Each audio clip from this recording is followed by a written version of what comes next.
नमस्कार, मेरा नाम है सुरेंद्र सिंह और आप देख रहे हैं एसएम न्यूज़। तथागत गौतम बुद्ध भारत में जन्मे और भारत से उनको पूरे देश दुनिया के अंदर प्रचलित हो गए और जिस-जिस कंट्री ने उनको अपनाया वह कंट्री कहीं ज़्यादा विकसित हो गई। लेकिन क्या कारण था कि भारत के अंदर ही तथागत गौतम बुद्ध विलुप्त और लुप्त हो गए? इसी विषय पे बात करने के लिए हमारे साथ हैं भंते करुणाशील राहुल। स्वागत है भंते जी आपका हमारे चैनल में। बहुत बहुत साधुवाद, मंगल कामनाएं आपके लिए। जी।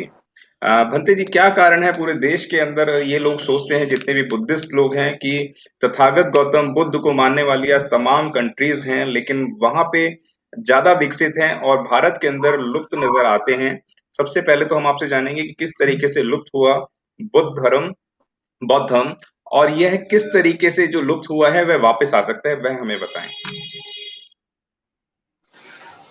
प्रबुद्ध उपासक उपासिकाओं, भारत से बौद्ध धर्म के लुप्त होने के बहुत सारे कारण हैं। राजनीतिक कारण है, सामाजिक कारण है और धार्मिक कारण भी हैं। बौद्ध धर्म के लुप्त होने के कारणों पर गहराई से जाने से पूर्व मैं एक प्रसंग की यहां चर्चा करूंगा जो बहुत महत्वपूर्ण है, ऐतिहासिक है। आपने राजा मीनांद्र और भंते नागसेन को सुना होगा। उन दोनों के बीच में एक बहुत महत्वपूर्ण संवाद हुआ। उसी संवाद में राजा मीनांद्र ने भिक्षु नागसेन से पूछा कि भंते, कोई धर्म दुनिया से कैसे लुप्त हो जाता है, इसके पीछे क्या कारण है? तो भंते नागसेन ने उत्तर दिया कि महाराज, किसी भी धर्म के दुनिया से लुप्त होने के तीन ही कारण हैं। पहला कारण है, जब धर्म की शिक्षाएं और सिद्धांत जनता की पहुंच से दूर हो जाएं तो धर्म लुप्त हो जाता है।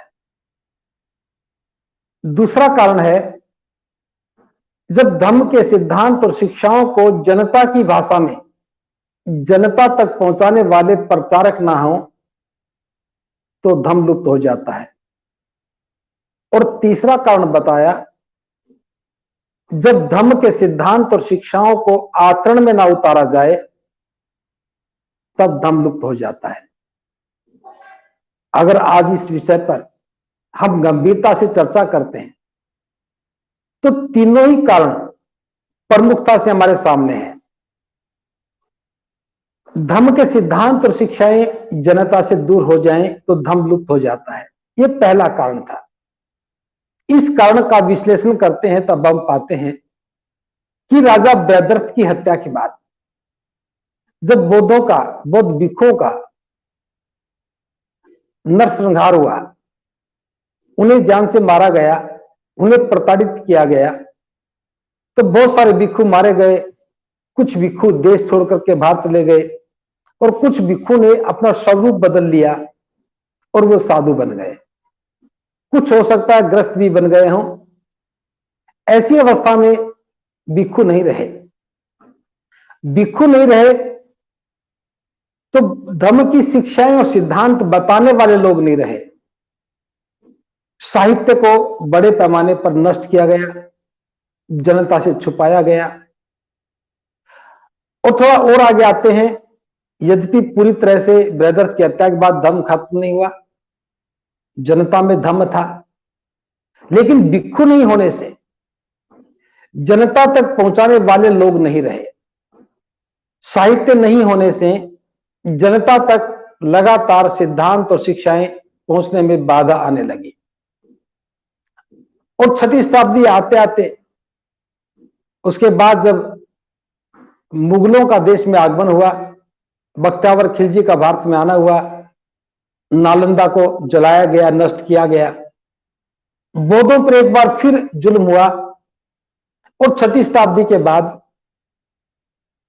जो साहित्य था, जो धर्म की शिक्षाएं थी, वो लोगों तक पहुंचनी खत्म हो गई। एक पहला कारण तो यह हुआ जो ऐतिहासिक है, अलग अलग काल में अलग अलग शासकों के द्वारा धर्म की हानि बड़े पैमाने पर की गई। दूसरा, इसी के साथ साथ जब हम देखते हैं, जब बहुत भिक्षु कम हो गए तो बड़े पैमाने पर चूंकि ब्राह्मण भिक्षु बने थे, धर्म का अनुशासन खत्म हुआ, संघ छिन्न भिन्न हो गया।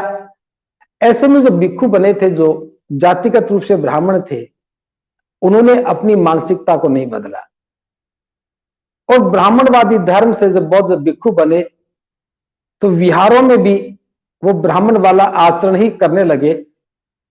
उसका परिणाम यह हुआ, विहारों के प्रति, भिक्षुओं के प्रति लोगों की आस्थाएं डगमगाने लगी और भिक्षु की उपयोगिता पर प्रश्न चिन्ह भी लगने लगा। इसी संदर्भ के साथ जो तीसरा कारण भी जुड़ता है, जो भिक्षु बचे थे वो विहाराधीश बन गए, प्रचार प्रसार का काम छोड़ दिया, भोग विलास में रहने लगे और जनता के बीच में उनकी उपयोगिता खत्म हो गई। तो मुख्य रूप से जो पहले सिद्धांत की मैं बात करता हूं, जनता तक सिद्धांत और शिक्षाओं का प्रचार नहीं हुआ और लोग बुद्ध के ज्ञान से वंचित होने लगे। राजा भंते नागसेन द्वारा बताए गए दूसरे कारण पर मैं चर्चा करूं, जब धर्म के सिद्धांत और शिक्षाएं जनता तक पहुंचाने वाले लोग ना हो तो धर्म लुप्त हो जाता है।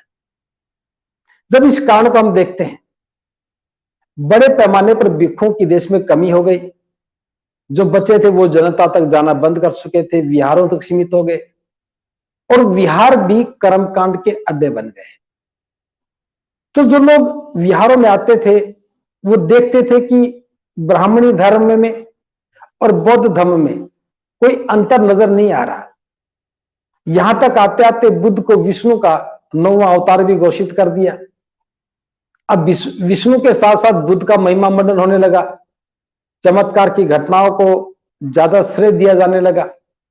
हम देखते हैं कि सारनाथ, जहां से धम्मचक्र प्रवर्तन शुरू हुआ, महाकारुणिक बुद्ध ने पहला उपदेश दिया, वो सारनाथ धर्म का एक बहुत बड़ा केंद्र था। उससे 10 किलोमीटर दूरी पर ही बनारस में हिंदू धर्म का केंद्र बन गया और जितनी भी जातक कथाएं थी, इनका निर्माण बनारस में ही हुआ। काल्पनिक कथाओं के सहारे, कहानियों के सहारे बुद्ध को स्थापित किया जाने लगा और ये सारी कहानियां, लगभग जातक कथाएं बुद्ध को लेकर के पुनर्जन्म के सिद्धांत को स्थापित करने और चमत्कार की घटनाओं को श्रेय देने के लिए बनाई जाने लगी। अब जातक कथाओं को सुनने के बाद और हिंदू धर्म के पुनर्जन्म के सिद्धांत को अगर हम देखते हैं तो हमें लगता है कि दोनों एक ही हैं। तो यहां लोग बड़े पैमाने पर भ्रमित हुए। भिक्षुओं ने प्रचार का काम पूरी तरह बंद कर दिया। भिक्षुओं के अलावा धर्म को जनता तक पहुंचाने का कोई दूसरा साधन विकसित नहीं हुआ। बौद्ध प्रचारक नहीं रहे, भिक्षु नहीं रहे, तो जनता तक धर्म पहुंचना बंद हो गया। अब जनता की आवश्यकताएं कौन पूरी करे? यहां बाबा साहब ने इस बात का बहुत मजबूती से जिक्र किया है। जब भिक्षु कम हो गए तो एक बहुत बड़ी समस्या हमारे सामने आई। चूंकि समाज में संस्कारों की आवश्यकता होती है और संस्कार करवाने का सारा कार्य भिक्षु ही करते थे। भिक्षुओं के संस्कार के कार्य करने के कारण समस्या यह उत्पन्न हुई कि जब भिक्षु नहीं रहे तो संस्कारों की तो बराबर जरूरत बनी रही। अब संस्कार के समय किसी की शादी करवानी थी, किसी का जन्म संस्कार था, किसी का मृत्यु संस्कार था, उस समय भिक्षु नहीं मिले तो जनता ने पुरोहितों का सहारा लिया और वो सारे पुरोहित ब्राह्मण ही थे। और जब ब्राह्मण घर में गए तो देवी देवताओं की बात करने लगे, वो कर्मकांड की बात करने लगे, ईश्वर की बात करने लगे, भाग्य भगवान की बात करने लगे। तो धीरे धीरे जनता उनके प्रभाव में आने लगी। जनता तक जनता की भाषा में पहुंचाने वाले लोग नहीं थे। उस काम को जब पुरोहित करने लगा तो उसने अपनी भाषा में अपने ज्ञान को, अपने धर्म की बातों को, अपने कर्मकांडों को जनता में स्थापित किया। तो बड़े पैमाने पर जो बौद्ध अनुयायी थे वो बुद्ध के ज्ञान से वंचित हो गए और अपनी आवश्यकताओं की पूर्ति के लिए पुरोहितों पर निर्भर हो गए। ये दूसरा बहुत बड़ा कारण बना कि जनता तक जनता की भाषा में पहुंचाने वाले लोग नहीं होने के कारण धर्म लुप्त हो गया। तीसरी बात, जब धर्म के सिद्धांत और शिक्षाओं को आचरण में नहीं उतारा जाए तो धर्म लुप्त हो जाता है। जब सारा देश बौद्ध बना, अधिकांश लोग बौद्ध बने, तो स्वाभाविक रूप से हमारे सारे संस्कार, हमारी कल्चर एक विशेष रूप में स्थापित होने लगती है। लेकिन पुरोहितों के घर में आगमन से, विशेष अवसरों पर पुरोहित की मौजूदगी ने हमारे सांस्कृतिक मूल्यों में बदलाव करना शुरू किया। पूजा की स्थापना होने लगी, भाग्य भगवान पर चर्चा होने लगी, और जो हमारे मूल्य थे वो हमारे आचरण से उतर गए। जब कर्मकांड करने लगे तो सील टूटने लगे, कर्मकांडों में बलि दी जाने लगी, रात जगाई जाने लगी, देवताओं को खुश किया जाने लगा, सुरा का उपयोग किया जाने लगा, अब शराब का प्रवेश हो गया, बलि के कारण मांस मदिरा का प्रवेश हो गया, और कर्मकांडों के कारण हमारी आस्थाएं कहीं और जाकर टिकने लगी। आचरण में धर्म की सिद्धांतों को उतारना था, जिंदा रहता, लेकिन हमारे स्वभाव में, हमारे व्यवहार में कर्मकांड स्थापित होने लगे, मिथ्या दृष्टि ने अपना स्थान बनाया। इस कारण से हम धर्म से दूर हो गए।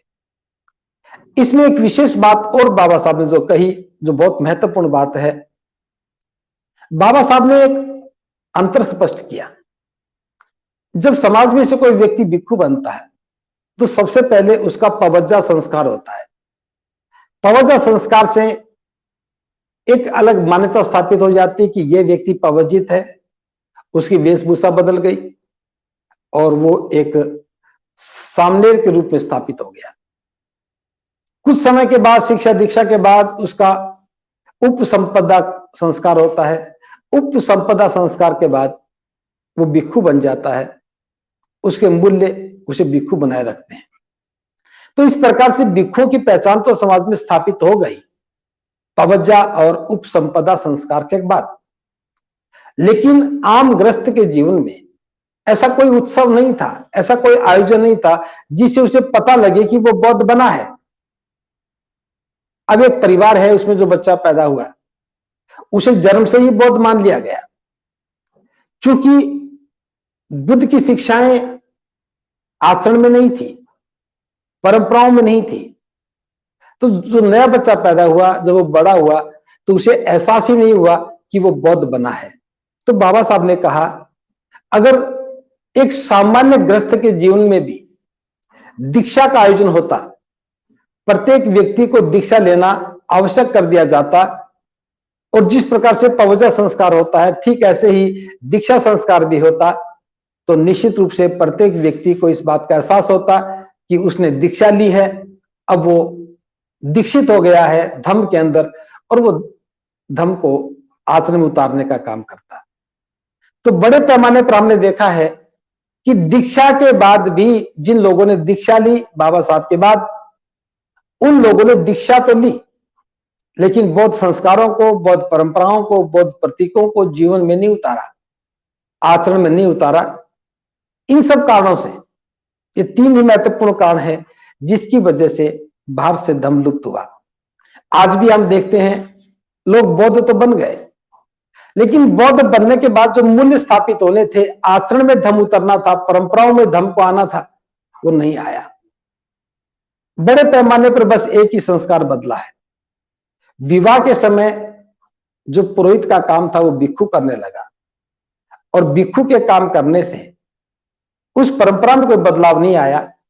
एक व्यक्ति के बदल जाने से परंपराएं नहीं बदली, क्योंकि विवाह की बाकी रस्में, जब से विवाह की प्रक्रिया शुरू होती है और जब से लेकर के संपन्न होने तक सारी रस्में पुरानी ही हैं। इसलिए वहां भी कोई अंतर नजर नहीं आया। मरने के बाद भी अंतिम संस्कार से लेकर के अस्थियां प्रवाहित होने से लेकर 12 दिन के बाद तक कहीं कोई बदलाव नहीं है। जन्म के बाद भी उसमें कोई बदलाव नहीं किया। चूंकि संस्कार बौद्ध रीति से नहीं हुए, परंपराएं बौद्ध रीति की स्थापित नहीं हुई, बौद्ध उत्सव स्थापित नहीं हुए, बौद्ध उत्सवों के महत्व पर चर्चाएं नहीं की जाने लगी, इसलिए बाबा साहब की दीक्षा के बाद जो देश में धम्म क्रांति की एक बहुत बड़ी संभावना थी वो भी गौण हो गई। और जो लोग बौद्ध बने वो सिर्फ नाम के लिए बौद्ध बन गए, व्यवहार में, आचरण में, स्वभाव में उनके जीवन में कोई प्रभाव नजर नहीं आया। तो मुख्य रूप से मैं कह सकता हूं कि बनते नागसेन और राजा मीनांद्र के बीच में हुए संवाद ने हमारे इस बहुत बड़े समस्या के समाधान में बड़ी सहायता की है और हम जान सके हैं कि भारत से बौद्ध धर्म लुप्त कैसे हुआ। तो मुख्यतः यही बड़े कारण हैं जिनके कारण भारत से बौद्ध धर्म लुप्त हुआ। तो मैं समझता हूं कि बौद्ध धर्म के लुप्त होने के कारणों को हम ठीक से समझ पाए होंगे। अगर आपने अभी तक हमारा चैनल सब्सक्राइब नहीं किया है तो सब्सक्राइब करें और घंटी का बटन बिल्कुल भी दबाना ना भूलें ताकि सभी लेटेस्ट खबरें पहुंच सकें आप पे सबसे पहले।